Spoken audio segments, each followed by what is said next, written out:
things, and on one hand, the meetings will be accessible to everyone. You can do it in the comfort of your own home, but on the other hand, there is no real substitute for an in-person opportunity. But we have to work with what we've been given, and we'll go from there. We'll hope that sometime during 2021 that Community Board 6 will be able to meet in person, and we'll take that as our goal, that perhaps by September we can do that, but not making any promises right now. Other than that, we've Mike has been trying to identify issues where our input might be helpful. So we've identified a couple of those, and we occasionally write some letters and things like that, stating not so much opinions, because those require a vote of the board, but just giving input on things that we think we can make, more convenient, easier for, the members, or excuse me, the residents of this community board, such as access to testing, access to vaccines, access to subway service to get to those vaccine centers. So those are the kinds of things that we've been working on. That is the only issue that I have that I wanted to raise with you. I'll ask to Mike to get, he does his daily emails, but in case there's anything he wants to say, we'll let him do his district manager's report. Sure. Thank you, Peter. I would second that. What Peter said, reinforce what Peter's saying, that DCP so far seems willing to come to meetings and present. Of course, as Peter, as our former land use chair, would know this as well, we're not going to the substance, as opposed to how it's presented, will be how our advisory opinion is eventually dictated. On the website, we have forms where people can come to us. You can email us what you think. My email is mike@bkcb6.org. You can also sign up.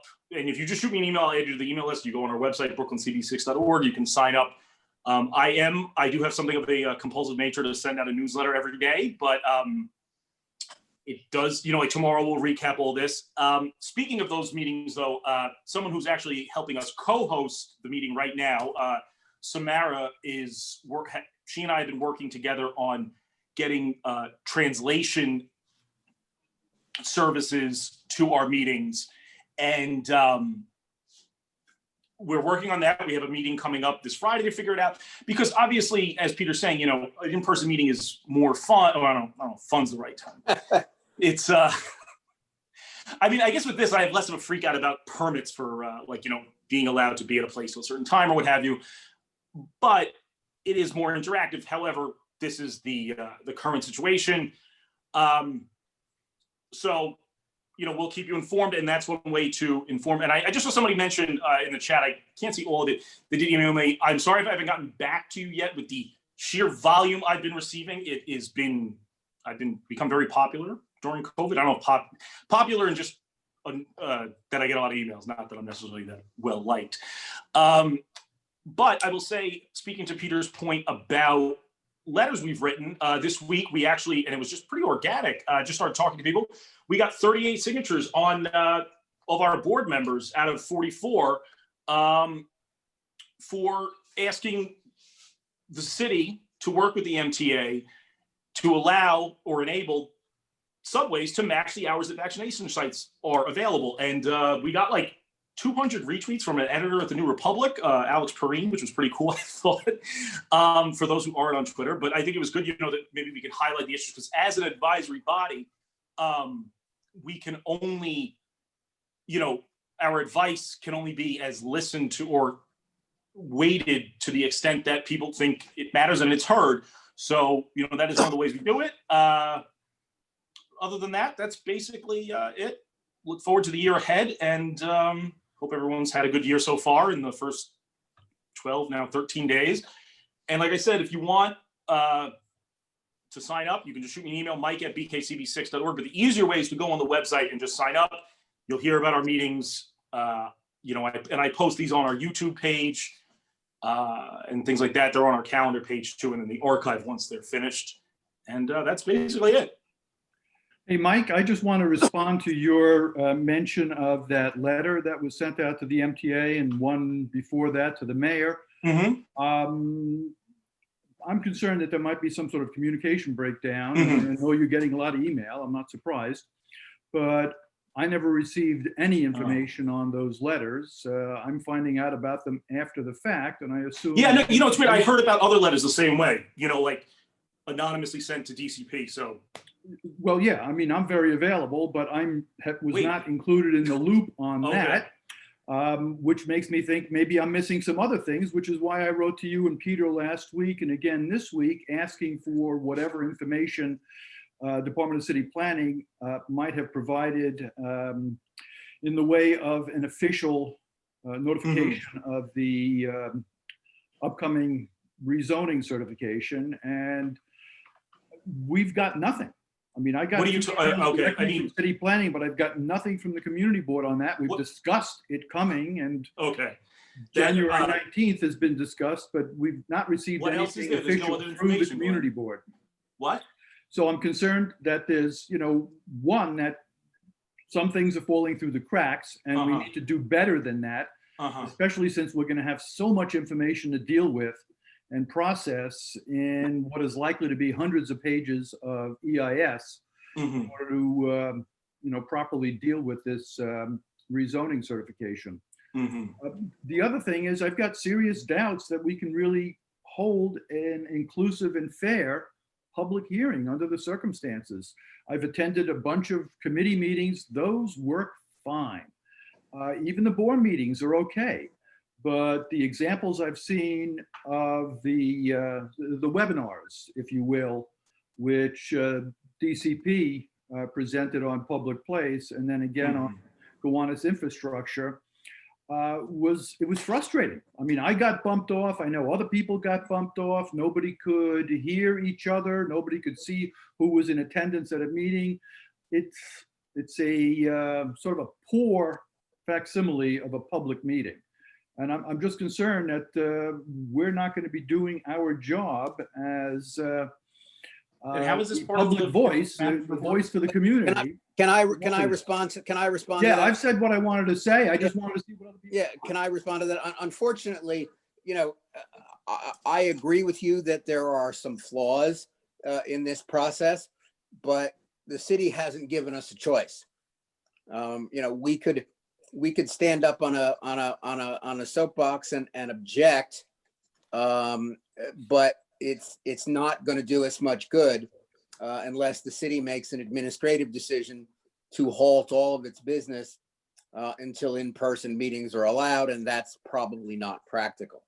So, while I don't discourage you from voicing that opposition, I will say that, given our power in this, even if I use that one call I've been saving to my old friend Bill de Blasio, it's probably not going to get us anywhere. So, again, I don't discourage you from raising those issues and raising them with city planning. But unfortunately, based on the decisions that have been made that are well above my pay grade, the city has decided that this is the process they're going to use, and this is what we're going to have to live with. So this is Van. Just for record, I want to say that the video calls, the virtual calls, are far more accessible for someone like me who's visually impaired. So I actually find the opposite experience. In-person meetings are supremely frustrating and limited for me. Yeah. And I know there are people that feel the same way. They're they're happier at home in their armchair with their feet up, listening into something. I know, it's not 100% accessible, but again, it's the deal. It's the hand we've been dealt by the health situation. And as I said, the city, I'm still saving that favor from Bill de Blasio for something else, perhaps. So I just want to make sure you heard me correctly. The virtual meetings are far more accessible. yes, I Okay. understand that. Okay. I understand that, and there are many people that say that. But that isn't the case for 100% of the people. So, you know, and we're Attendance trying to is be- way we're up on trying to be these, though. sensitive. We're trying to be sensitive to their needs as well. But again, we're doing the very best we can. And, you know, one of the things that was important to us when we talked to city planning last week was that they make themselves available for as many meetings as possible. And, you know, am I suggesting that you need to attend every one of those meetings? No, because there will probably be some information that will be repeated. But that's good because of the fact that that will allow more people to, you know, to participate and to hear it. You know, do I think that perhaps some of the committee members may need to hear it multiple times? Yes, but does everyone need to hear it multiple times? No, probably not. So, you know, do the best you can. If you have a question, email Mike. He will get it in front of city planning, and we will make sure, you know, we will make sure that the city answers it, you know, in as many forums as possible. And if that answer is something that we think everyone needs to know, we'll communicate it. And on the documents, I know Mike is posting and sending out as many things as they send us. I don't think that's been very much yet. So, you know, No, there's been no new information. we're expecting a whole raft of stuff, and we'll make it available to all community board members, and then we will post it in a place so that it's accessible to the public. Peter, And is that the end of my district manager report? Because I don't think this is in any way in order. Yeah, no, but it's an No, I know. I'm just busting your chops. it's a question that some people have, and so, you know, I think it's important that I know. that we address it. You know, I learned a long time ago that, you know, I try and control the things I can, as opposed to, you know, chasing after something that my voice isn't going to be heard. So, you know, again, we're doing the best we can with an imperfect process. But so is the entire world. I mean, we're soon approaching a 1-year anniversary of most people having been in their offices. So, you know, you know, businesses are doing the best they can, you know, to do business, you know, without interacting with each other. So, you know, unfortunately, and on it is that what it is. front, just what, Peter, on that front, I have already, because some people have talked about this with me. One thing with updating the website is kind of a process, and I think Ty, who's on here, I can't see everybody, would know that, like, with our website, it becomes quite a process. We can't even delete anything independently. So I've already given them the heads up that when the DEIS comes out and when the certification happens, everything associated with that, whether it's obviously Tuesday, they know, and possibly Friday, they know to expect information to be uploaded and to take, hopefully, I'll figure out the best spot for it, but it'll be on the front page of our website, along with, you know, it being emailed, and everything is also posted on social media. And even the documents related to various meetings are on the YouTube page as well. So you can watch and read along in the documents. But I guess that's the end of what I have to say. Great. Thank you, Mike. Let me just, I'm sorry, I was reading other texts, and I will go back now to the agenda to see where we are going next. We have a motion from Economic Waterfront Community Development Housing that's in support of a request about continuing Governor's Island ferry service from Red Hook. So who's going to present that? Well, I am, this is Rick, but I am having computer problems right now, so I'm having trouble bringing it up on my screen. Can you move? Sure, yeah, we can go to later. David Briggs and Landmarks, and then we'll come back to you. Excellent. Hey, Okay, would you ask that question again, please? I admit my mind wandered to my cell phone. He's having trouble with No, his the computer. question you asked before that I asked who was presenting. about Red Hook? Yes, there's a motion for ferry service to Governor's Island from Red Hook, and that's the motion he's presenting, but he can't access his computer. So as soon as he's ready, he'll present that motion. I'm sorry, I'm not understanding the question. No, you answered perfectly. Thank you so much. All right, but we're going to move on to Landmarks and Land Use and David Briggs for a certificate of appropriateness for 424 7th Avenue in the Park Slope Historic District. Thank you, Peter. Ty, do you have the, I do. I'm going to share my Presentation. screen right now. okay.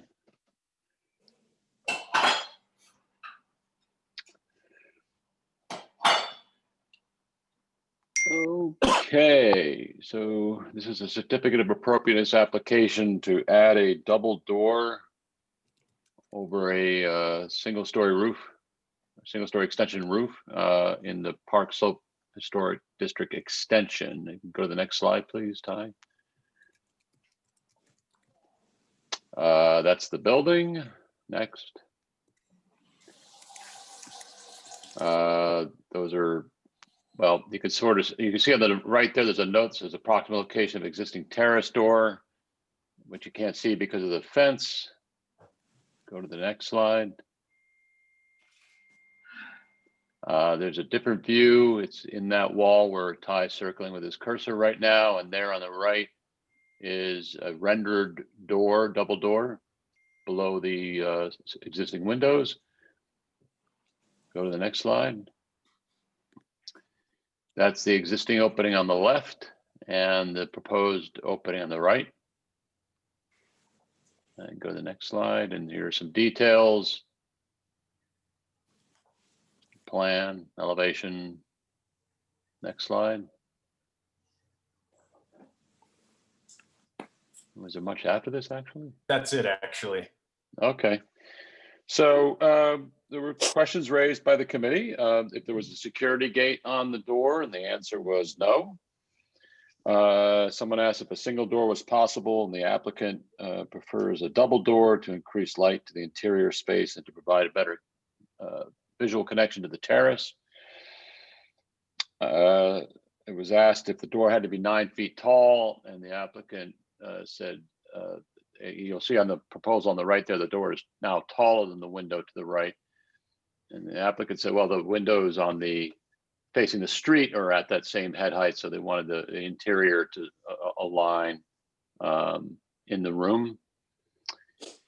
And one other question was the divided light pattern necessary? And the architect said this was a design feature requested by the applicant. So there were two motions, which the first one was a conditional approval of the door, that the door be reduced from approximately from a 9 foot height to approximately 8 foot height. So it did align with that window that's next to it. The committee did not approve that motion. So then there was a second motion that it be approved as presented, and the committee approved that motion 12-4 with 1 abstention. That's it. Great, so that motion is on the floor then. Is there any discussion? Does anybody have any comments or questions? You're gonna have to unmute and speak up, so. Hearing none, we're gonna take a vote on that. All those in favor, please wave or raise your hands. If you have an objection, please post it in the chat. And if it's for cause, please state that. Okay, looks like the motion passes. Thanks, everyone, for that. Thank you. Thanks, David. Rick, are you ready, or do you want us to continue on? If you can continue on, if my computer doesn't reboot, I'll do it from my iPhone, but I'm Okay. just seeing if I can get the. Sure, no problem. We're going to move on to permits and licenses. We have a new on-premises liquor license on behalf of Whisk and Whiskey at 259 4th Avenue. So I will be presenting that. Anybody care to guess what Whisk and Whiskey might be? A bar? Well, I'll tell you, it's going to be a bar and bakery, something new in our district, as far as I know. We had 3 owner applicants presenting, and they were charming. They are planning on opening a small space on the west side of 4th Avenue, right in the middle of the block between Carroll and President Street. You can see it in the picture there. It had been a furniture store. They're planning on having a space that will be open for morning coffee and then run till midnight. Although we suggested they might want to increase their hours to allow for the odd party. But we didn't think that this place was likely to create a public nuisance. Although there is some outdoor space behind the building, but it's rather small and it's completely enclosed by the adjacent buildings. There'll only be a couple of tables out there, and they're hoping to put a couple of tables out front, but they're going to have a difficult time because you can see the raised access to the basement, and there's a bike lane that goes across there. So, they'll try, and we'll see how that goes. There were a couple of questions by the committee. Let's see. Well, Leroy pointed out that the bike lane was in front, and that would probably preclude their ability to put in some tables. And there was concern about the fact that they had checked off a DJ box, and they assured us this would just allow them to get away from the Spotify or other playlist and sort of mix it up. If in case they were having a private function, they could tailor their music to the the people in attendance. We had a quorum, and the motion was presented by Leroy to approve as presented with the adjusted hours, staying open till 1 in case they wanted to. I don't recall who seconded the motion, but perhaps somebody who was at the meeting could chime in here. So that motion is on the floor. It is. Does anyone have any input or discussion or questions? I have a couple of question or two, Glenn. Sure. You said the backyard is enclosed.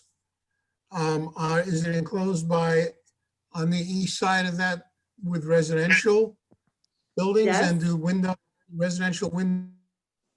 In fact, if Ty has the rest of the proposal, I think you'll see there might be some pictures there that show the drawing of the backyard. I think I went to Google Street View and Satellite View to see that there is an apartment building right next door, and they could possibly impact upon the people who live in that apartment building. But one of the applicants owns the building that they're going to be having the business, and is very sensitive to noise complaints from his tenants, of course. The other buildings are commercial in the back and the other side. So it's just the one apartment building that rises 10 or 12 stories next to it that might be a concern, but we didn't feel that it was likely to be a problem. This is not going to be a rip-roaring bar. Okay, thank you. Any other comments or questions? I see Judy's got a question. Judith, go ahead. Yeah. I was wondering, is there a reason why they maybe should not be using their backyard after midnight? Because there are residential people next door, as we do for all the other people. Yeah, their hours are separate from their outdoor hours. Our longstanding policy has been to close and empty any outdoor spaces, whether in front of the building or in the back of the building, by 11 during the week and 12 on Friday and Saturday nights. So I think we should do that here too, because it's a, It's included already. okay. Yeah, we insist on that with any applicant. Glenn, is that included in the motion? Because Yes. your motion talks about extended hours. You weren't clear. Is the extended hours just for the facility establishment on the inside and not So- the so outside? The Is it motion to clear? approve with an adjustment to the hours, closing at 1 a.m. rather than 12 a.m., just to provide them some flexibility. And the outdoor hours limited to our standard 11 p.m. Sunday to Thursday, 12 a.m. Friday and Saturday. Is that in the motion? It is. I just read you the motion. Thanks, both of you. Any other comments or questions? Yeah, could Sure. we, could that is it possible to make sure that that is in the minutes? That the standard hours be applicable to the outside? The motion which I just read is part of the minutes I submitted. Okay, I heard that you just wanted to extend, I guess I want to make sure that the outdoor space is the same as everybody else in the district. It is, it always is. Okay, Great. Any other comments or questions? Hearing none, we're going to take a vote. All those in favor, please wave. If anybody has any objection, please post it in the chat. And if it's for cause, please say. Great. Looks like that motion passes. Thank you very much, Glenn. I appreciate it. No problem. Rick, how you doing? Can you give me, do you have anything else to fill? Because I'm almost done. Sure. If not, I'll skip the PowerPoint and I'll just go to the resolution. Rick, I No, can share my screen. Okay, sure. Okay, so I can proceed then. Okay. So Governor's Island, the Trust for Governor's Island came to present. They are, and Ty, if you can go to the second slide for the visual.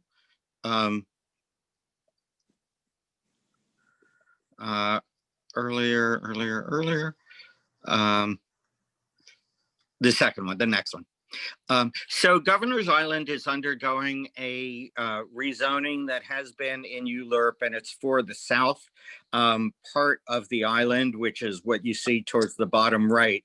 We as Community Board 6 do not have a formal role in the ULURP because Governor's Island is marked as part of Lower Manhattan Community Board 1, I believe it is. So they simply came to us as a courtesy to brief us within that context.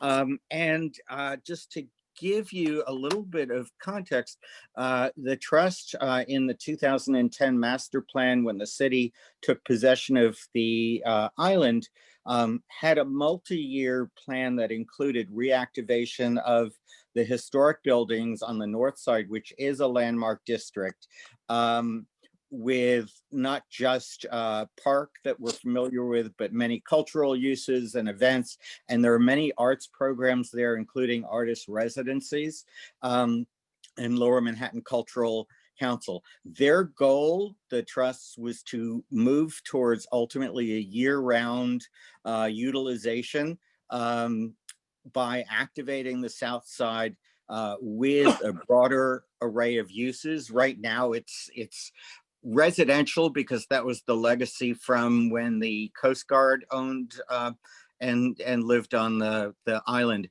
When the island was transferred from the feds, the prohibition, permanent residential is not permitted anywhere on the island, but they're trying to broaden the use for nonprofit, educational, light industrial, and I'll get to that, and various cultural uses. This past year, this summer of 2020, for the first time, the ferry, rather than departing from Pier 6, just at the foot of Atlantic Avenue, was moved to Red Hook, to Pier 12, near the cruise ship terminal, essentially. And the reason for doing that was because of crowd control. They could only, they had to restrict the numbers and have advanced ticketing. And so they moved to a space where it could be more easily managed. The committee, the EWCDH committee, while we don't have a role in the rezoning, we did feel that it's appropriate to advocate for the continuation of that ferry from Red Hook. Number of reasons which I'll delineate in the resolution. So why don't I just go and read that? Is that okay? Sure. Okay, so resolution to request continuing Governor's Island ferry service from Red Hook. Whereas Red Hook is the city's closest neighborhood to Governor's Island, a mere 500 yards away and directly facing the South Island section that is being rezoned for near uses as part of the Trust for Governor's Island 2010 Master Plan. Whereas in alignment with the city's and trust's stated objectives to increase equitable access to open space, the 2020 ferry service facilitated access from residents throughout Red Hook and other underserved waterfront communities, including the residents of NYCHA's Red Hook Houses, which is the largest public housing development in Brooklyn, housing over 7,000 people. And I'll just mention that all NYCHA residents get free ferry service. It was about 40% citywide was free versus paid.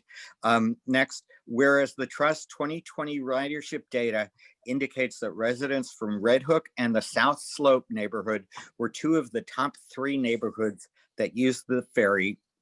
And whereas having Red Hook as a ferry site would bring more people through Red Hook, thus increasing economic opportunity for businesses. Therefore, be it resolved that Brooklyn Community Board 6 requests that the city ensure that Red Hook remains a ferry dock for the 2021 operating season, and that such service expands to a year-round operation as the island develops year-round uses. That is it. Thanks, Rick. Does anybody have any comments or questions on that resolution? Yeah, it seems like it would be useful to keep the ferry leaving from Pier You 6. getting me, Peter? Ray Hildegard is speaking, but yes, you can start in a minute. Yeah, so it would be useful to have the ferry continue to leave from Pier 6. And yay, Yes. thank you so much. Is it possible for there to be 2 stops? I guess that's really what people are asking. That's a question to the trust, which we did raise. We would love to see it go to the 2 sites. Downtown Brooklyn, it is a key site. But You know, having it go to 2 sites, I'm sorry to interrupt you, Rick, might actually reduce some of the transit injustice that we experience in Red Hook. So if you could get to downtown Brooklyn via free ferry, cool. I mean, that would be great. I mean, the alternative might be that if they alternate on the half hour, you know, I know it's not ideal, but I think our point as a community board is that Red Hook is vitally important, that equitable access really mandates that there should be easy access from Red Hook. It is the closest. You can kayak there, but that is not viable for a lot of people. And so we are not precluding Brooklyn Heights or Pier 6. We're simply saying, make sure to include Pier 12 in Red Hook. Peter, I want to add something. Sure. I think this motion is terrific. Yeah, I do too. I think I it's think that, in fact, I would say don't put it on Atlantic Avenue, make it all in Red Hook. I don't care about CB2, those people. I do Right. care that the people in NYCHA, the people and the other residents of Red Hook have this ability to get to the island where they haven't had it for a damn long time. And I think it's important that we support anything that would improve the quality of life in Red Hook, even if it's only, even though the motion says all year round, even if it's only for the warm months of the year. It's something that would improve the quality of life down there for the people. And I think that this is a great motion. And So absolutely, if I can just make sure that when we write the letter, that we state that we are not suggesting that there shouldn't be other stops, that we just want to make sure that they do continue to include Red Hook. I think that would be the best way to make sure that other, other locations are not precluded from that. Also, someone appears to be playing music in their room and we can hear that on here. So if you could make sure you're muted, if you're the one playing the music, we'd appreciate it. Sure. Rick, I Suzanne, go have a ahead. question. Wonder if that's mine. At the meeting, did you discuss all the high school kids who go to the harbor school there? And how do they actually, and I assume many of them need to be connected to mass transit in order to get to that part of Brooklyn. And as we know, there is no good mass transit in Red Hook. Right. So the Harbor School on Governor's Island, which is one of the few year-round uses of Governor's Island, that is fed by the ferry from, the traditional Governor's Island ferry from Lower Manhattan. There is no Brooklyn ferry, unfortunately, during those times. So all of the students do have to leave from the Governor's Island ferry, which on the one hand is unfortunate, certainly from Red Hook, but it also underscores why Red Hook is so important, whereas Brooklyn Heights and Pier 6, they're just like 1 or 2 subway stops away from the Governor's Island ferry.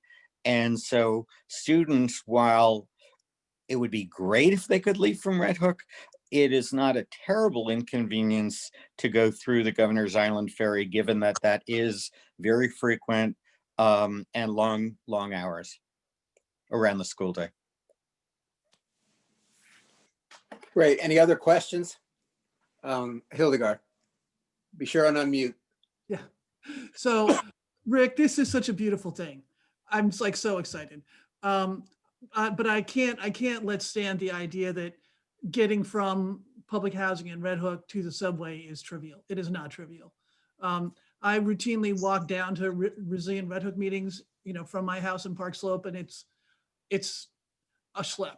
Getting from the, Smith and 9th Street subway station to any place that could conceivably be considered residential in Red Hook is not trivial in any way, shape, or form. And, keeping students in school, and having a non-trivial commute is kind of doesn't work, So great proposal, love it to bits. But please don't say that it's not a big deal getting from Red Hook to the subway, because it really. Okay, no, and I didn't mean from Red Hook to the subway. I meant from downtown Brooklyn to the Okay, good. the subway. Thank you. I did not mean Red Hook.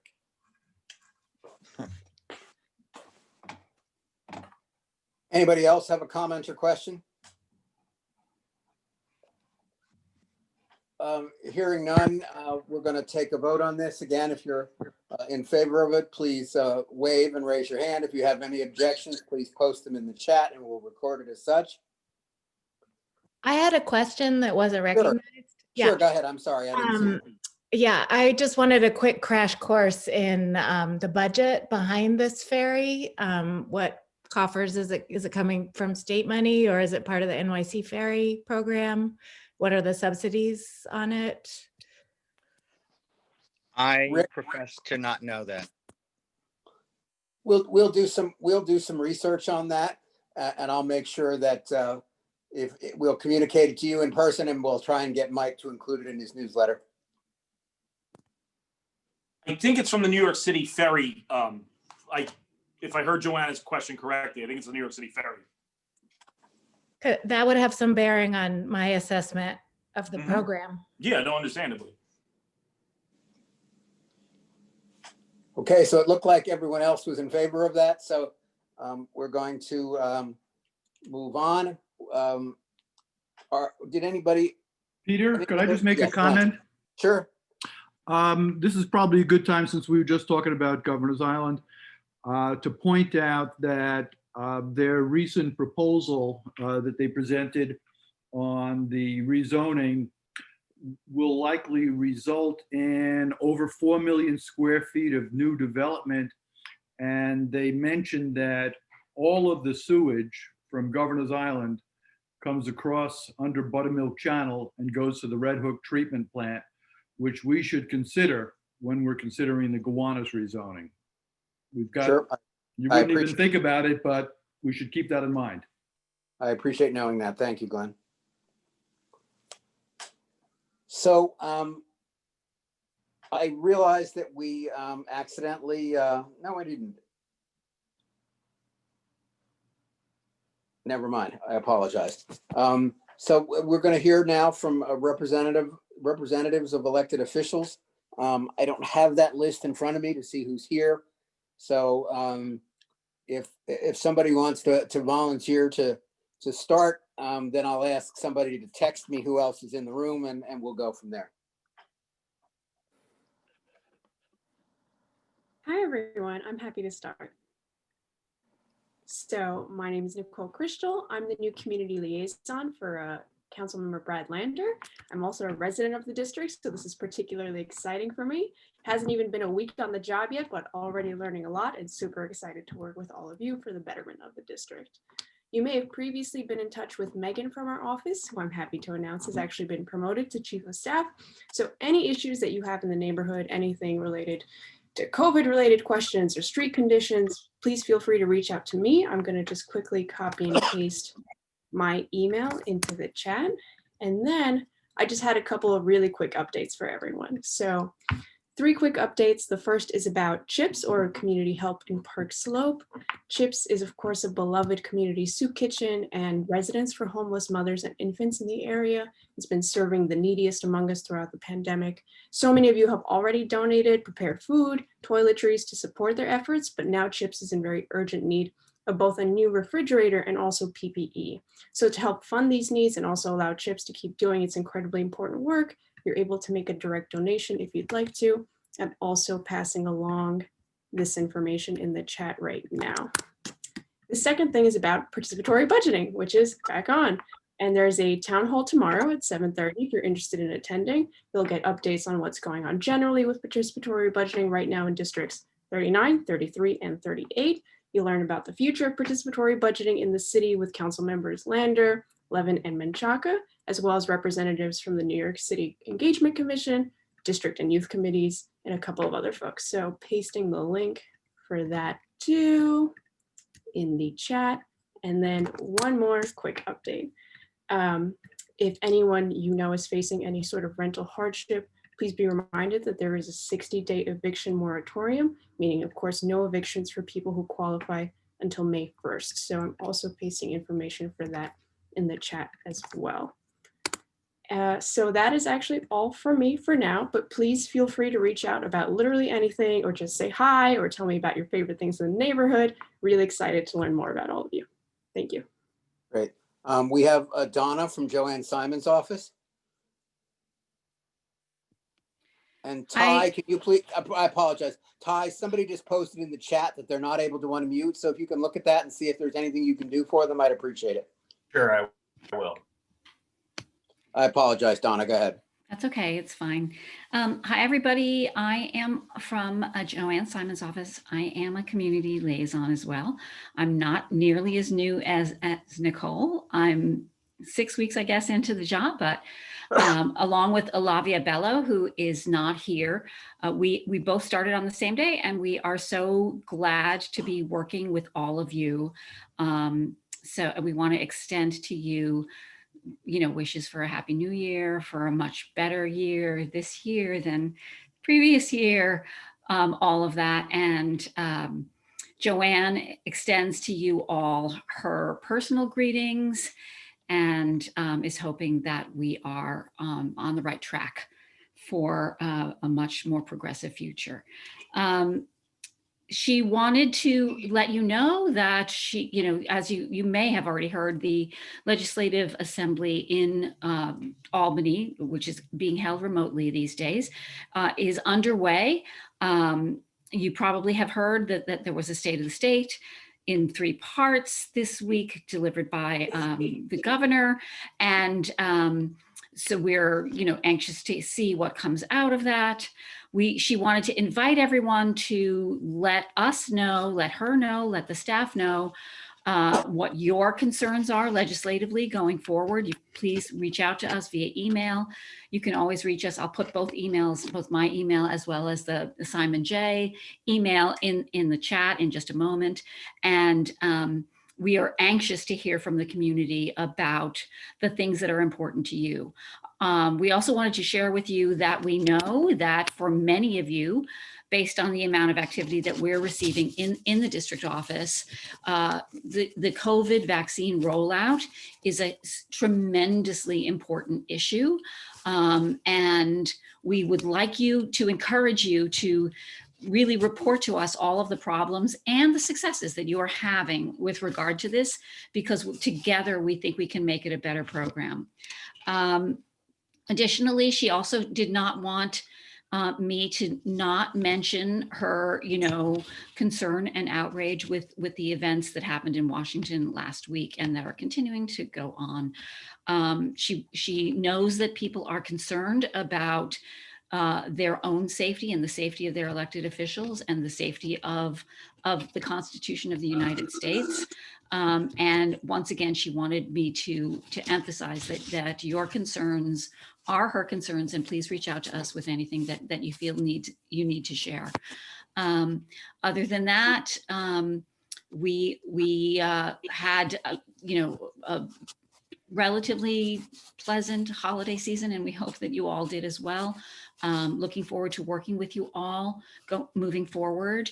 And please don't be strangers. We are actually in the office several days a week, observing all kinds of correct CDC COVID precautions. So we may just be talking to you through the door. If you actually show up, there's a plexiglass partition, but we can still talk to you. We can still also give you anything you need, such as recycling decals or alternate side of the street parking calendars, which we're expecting to have at the latest next week. So please stop by, call us, email us. We're happy to support you. Great, thank you. I also see Taika from Scott Stringer's office.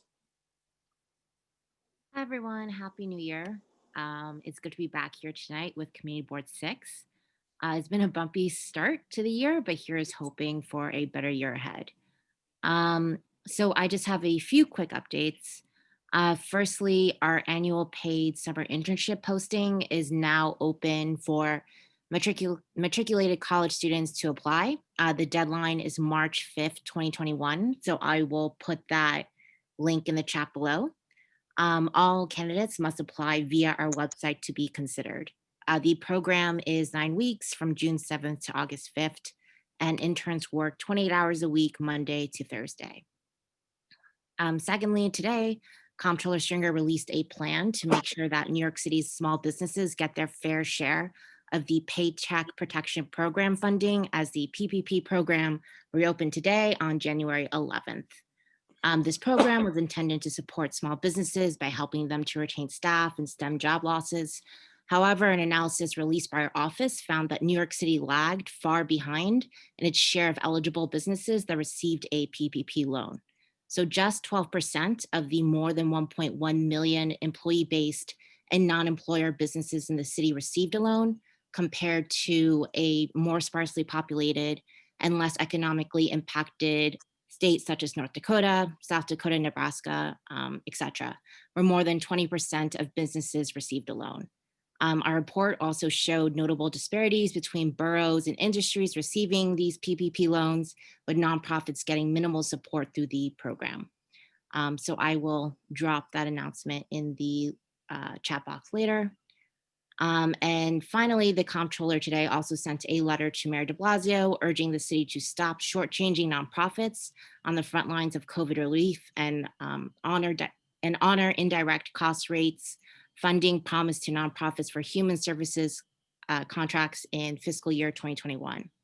So the indirect cost rate initiative, which helps pay overhead costs and other indirect expenses incurred by nonprofits, was slashed in its first year of implementation after nonprofits had already spent the funding that was promised. So the city directed vendors to implement the cost changes while promising to pay for it down the road, but this bait and switch left nonprofits out of pocket and in the red. So I will also put that letter in the chat box. Thank you. Any other representatives of elected officials that I may have missed? Hello, everyone. My name is Chantal Cabrera. I'm standing in for Greer Mayhew from Senator Kavanaugh's office. The senator had a very busy end of the year, and a rare emergency session was held where we address the housing crisis. And the governor signed a bill into law on December 28th, which Nicole had mentioned, the EFPA, the Emergency Eviction Foreclosure Prevention Act, which is preventing putting evictions and halting evictions, staying them until May 1st. Just as a point of clarification, any moratorium right now does need a declaration of hardship from any tenant. I will just drop the CDC, the court, and the another foreclosure declaration needed to attest to hardship.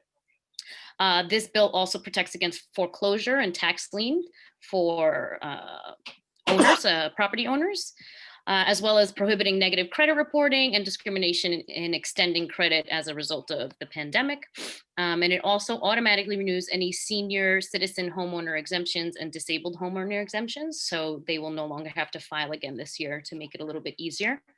In the same vein, I wanted to let you know that our legislation and programming, the Emergency Rental Relief Act, the deadline was extended by HCR until February 1st. So I will also be dropping that link in the chat box shortly. And as session has already begun, as Donna mentioned, the senator has co-sponsored a package of election reforms to improve the state's electoral system and empower voters. So the package includes legislation to enable greater access to using absentee ballots and ensuring they are counted, no excuse absentee voting, and an absentee ballot tracking system. So this package really builds upon the successes that have already been made, and the senator is optimistic that they'll be able to pass the package. In regards to the COVID vaccine, we encourage everyone 65 and over. That was a new change that came this past Monday, to take a look and see if there's any available appointments. Although I do believe on a briefing today that all available appointments might have been filled as of right now, but checking back to make sure that you are able to get one as soon as possible is great. We continue to hand out PPE and supplies. So if you know of any community-based organization that's in need of masks or sanitizer, please let Greer know and he can let me know and I'll go drop it off. And then in regards to Governor's Island, we understand, I know that you spoke to the board holding a meeting December 21st at the Waterfront Committee meeting for the Trust of Governor's Island, and they presented on the rezoning proposal. Although Governor's Island falls within Manhattan Community Board 1's jurisdiction, which is also in our district, the senator believes the new proposal to redevelop the island will strongly impact many of the residents along the Brooklyn waterfront, and he's very glad that the board provided the community with a platform to express their opinions on that matter. Additionally, last month, MCB1 discussed the proposal at the meeting and voted no unless a number of conditions are met. So now it'll be taken up with Manhattan Borough President Gail Brewer, who's scheduled a panel discussion on the rezoning on January 20th at 6 p.m. So I think many of you will likely tune in. The senator will continue to urge the board members and Brooklyn residents, especially along the waterfront, to get involved. And he's been very active in trying to get Brooklyn to have as much say as possible in the process.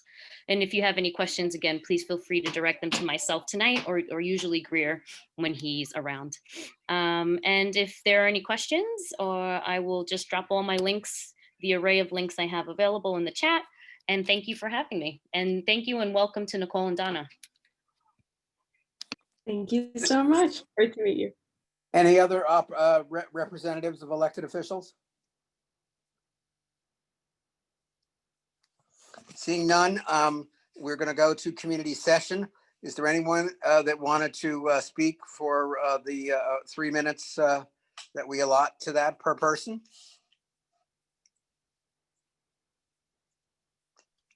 Peter, I think someone raised their hand in the Q&A. Okay. Or, if that person is online, you're welcome to speak. Thanks, Peter. Hi, can anybody hear me, or can everybody Yes. hear? I can hear you. Can anybody see me? I'm not sure if anyone can see me or not. I think I'm just audio. Audio only. Okay, great. So yeah, thank you. Hello, everybody. This is Mac Thayer with the Gowanus Lands Community Group. I just wanted to provide a few brief updates to the community board members about the Public Place Park initiative. The first is that turning Public Place into a park is really a very important issue in the community and is garnering tremendous public support. At this point, over 1,000 people in the community have signed the petition to turn the site into a park, which I think is a real testament to the popularity of it. The second is that we are moving forward with a professional public opinion poll to assess how the broader community feels about the Public Place site. So we are crowdfunding $5,000 for the poll and are about halfway there. I just wanted to note that we've also had a request to expand the poll to assess the larger community's feelings about the broader rezoning. So we would love to know if the community board members are interested in collaborating with us on that poll with respect to either formulating questions or just sharing the results. We'd be happy to share those with the community board to help inform their decisions about the rezoning.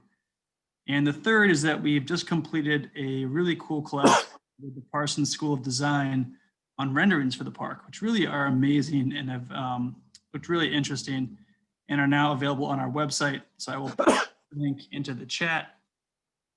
And in addition to that information, our group wanted to relay this information to the community board and also would like to ask if the community board would consider recognizing the tremendous community interest in having a park on the site through a motion or some kind of simple motion just to recognize the community's interest in turning the site into a park. So that's it. And thank you, everybody. Appreciate it. Thank you. If you have questions specifically about any of those things, you are welcome to contact Mike Resiopo, our district manager, and he can address them with you.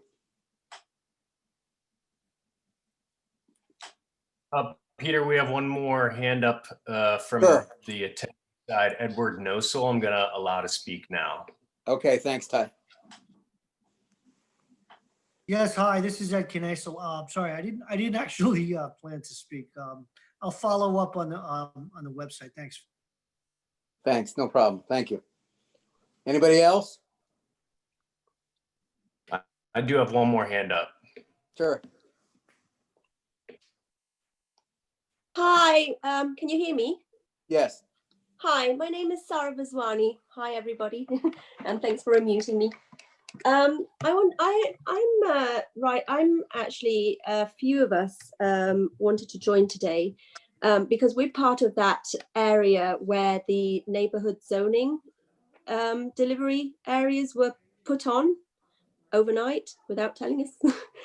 And it's been a bit problematic because not only were we not told about this, which apparently was one of the requirements that you guys had made to the transportation guys, but there are a lot of things that we don't understand, like, you know, what was considered in this decision, considering there's like a hospital expansion, lots of schools, you know, and we're a bit baffled, we're very taken aback, and I know that many people are angry, and you know, none of the residents were aware of it, and there's been no outreach to us, and as you may understand, it's and also we actually don't see the point of it, because what it's going to do is going to just increase traffic and actually not resolve the problem, and you know, not even help it's helping the big companies and not even the little small shop owners that I see every day parking downstairs from my house. So I actually have the knowledge of who's parking downstairs between 7 and 7. So I just wanted to reach out to the community board and, you know, discuss it, obviously. Thank you. Somebody posted in the chat while you were speaking that this is an as of right use, which means that there was no review, and the business that did it is permitted to do so under city law. You know, that being said, if there are specific problems you have with it, I urge you to get in touch with our community board office and they can put you in touch with the business itself. While businesses do the very best they can, sometimes unintended things happen. So they're always happy to have input, particularly from neighbors. So if you contact our district office, they can take your issue, either they can be in touch with or if it's Department of Transportation, again, we can either put you in touch with the appropriate city agency or with the business. So, and Paul says that the Gowanus Alliance is happy to help as well. So, but my question is, because this was backed by CB6, the problem is that, you guys who are helping the community, by backing them up, it's a difficult situation for us. And it is an MOT problem from our understanding. This was approved by the board. The neighborhood loading zone program is the one where they've taken 20 parking spots to put delivery, but actually it's not very, well, especially during COVID, not very helpful considering the extension of the hospital, all the schools that are in the area, and the fact that all it's going to do is increase the traffic of all those cars looking for a parking space, and idling around the road for an hour instead of the 3 minutes of the delivery truck. That's, I think, again, issue with another 100 issues that I could list, but I've only got 3 minutes. Again, there isn't much that we can do to stop it, but we can try and make sure that your concerns are addressed. So I urge you to contact the community board office, and either Mike or Ty will take your concerns and we'll pass them on to the appropriate agency and see if we can get them addressed. So we'll do the very best we can. We try, anytime we pass a motion like that, our meetings are noticed according to law, and we try and include as many viewpoints as we can, but I will never claim that we're perfect at that. But oh no, and I understand, and I thank you for your work. And absolutely bring your concerns to the community board office. Call and they will have somebody get back to you, and we'll try and do what we can to resolve your issue. That's what we're here for. Okay. If you could also give me the email, because I think I wrote to Mike, but he says he's swamped. So is there anyone else I can contact? And sure, if you wouldn't mind giving me the person who spoke to you from the MOT so I can contact them directly. You can contact also Ty Beatty, who is our assistant district manager. Perfect. And Ty, if you could post your email in the chat, I'd appreciate that.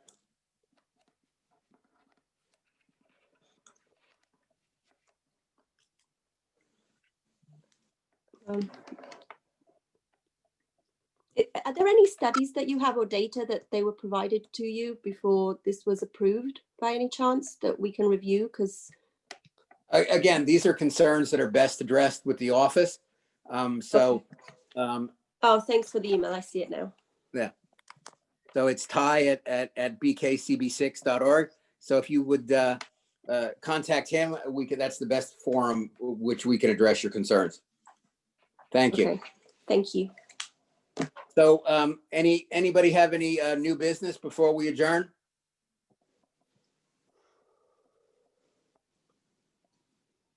Hearing none, I'll entertain a motion to adjourn. So moved. Motion from Hildegard, second from Jerry. Thank you all for attending. We certainly appreciate it. And we will see you all at the February Community Board 6 meeting. Again, please contact the office if you have any concerns in the interim. Thanks, everyone. Thanks. Good night. Thanks, bye.